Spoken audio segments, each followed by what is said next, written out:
આજે આપણે બનાવશું જામફળનું શાક, ટેસ્ટી એન્ડ હેલ્ધી.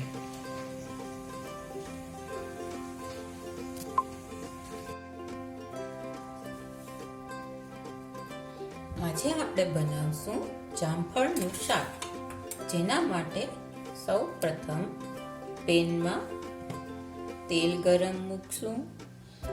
તેલનું પ્રમાણ તમારા ટેસ્ટ પ્રમાણે તમે રાખી શકો છો.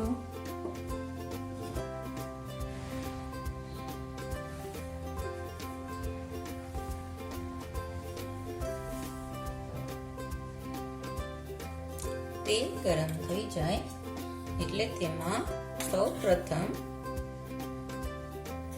રાઈ ઉમેરશું.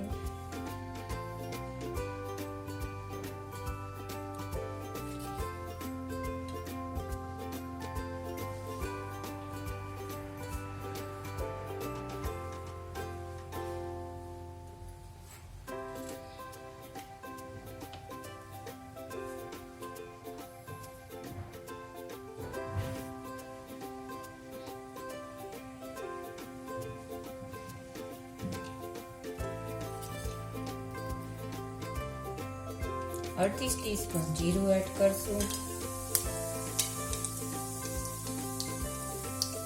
લીમડાના પાન ઉમેરશું. હિંગ ઉમેરશું.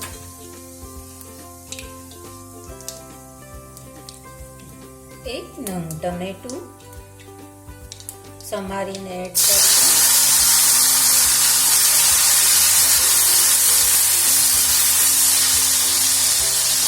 ટમેટાને પકાવશું.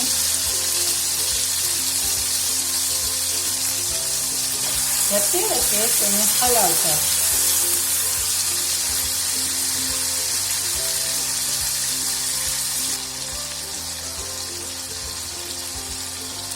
ટમેટું થોડું પાકી જાય પછી તેમાં આપણે 2 નંગ જામફળ સમારીને ઉમેરશું.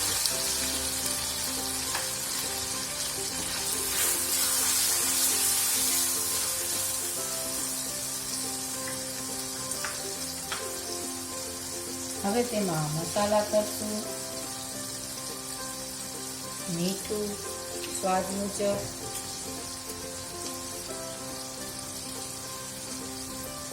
હળદર,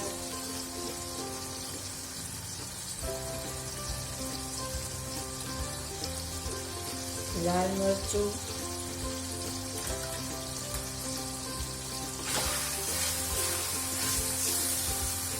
આ શાક બહુ ઝડપથી બની જાય છે.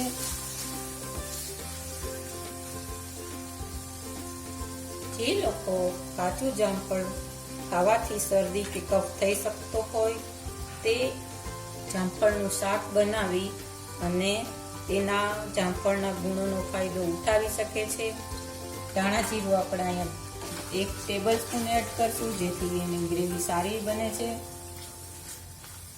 માત્ર 5 જ મિનિટમાં સબ્જી બની જાય છે. આ સબ્જીનો તમે ફરાળમાં પણ ઉપયોગ કરી શકો છો. જો તમારે ફરાળમાં ઉપયોગ કરવો હોય તો તમે તેમાં હળદર, રાઈ, હિંગ એ વસ્તુ એવોઇડ કરી શકો છો. મેં 1 ચમચી પાણી ઉમેર્યું છે, જેથી ગ્રેવી સારી બને. હજી 1 ચમચી ઉમેરશું.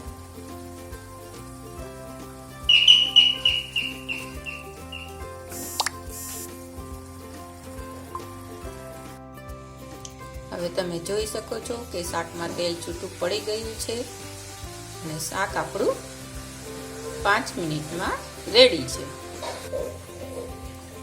જામફળના શાકને આપણે કોથમીરથી,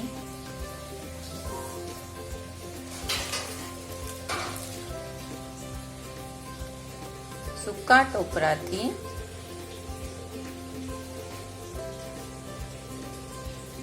ગાર્નિશ કરીશું.